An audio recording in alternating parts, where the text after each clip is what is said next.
the major problem that the students do encounter in terms of when they're planning for the barrister training course or when they want to pursue as a barrister.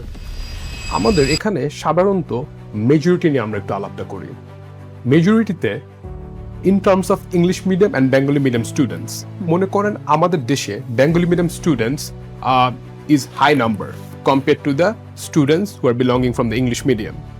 তো তারা যখন চিন্তা করে যে আমি মনে হয় বাংলাদেশে কোনো ইউনিভার্সিটি থেকে যদি আইন বিষয় যদি আমি একটা ব্যাচেলার্স কমপ্লিট করি তারপরে আমি মনে হয় ব্যারিস্টার ট্রেনিং কোর্স করতে পারবো। However, that is a false, wrong concept. মনে করেন, let's say I do have an English medium background, but I do have the knowledge of the Bengali curriculum and the English curriculum as well. Okay. Consider me as a Bengali medium student.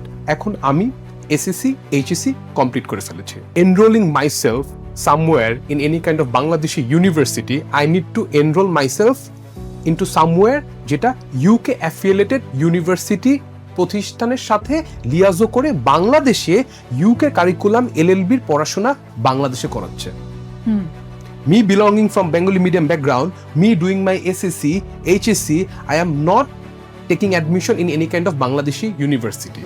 Because বাংলাদেশের কোনো ইউনিভার্সিটিতে যদি আমি admission নেই সেক্ষেত্রে আমার কিন্তু BTC করতে আমি এলিজিবল হব না।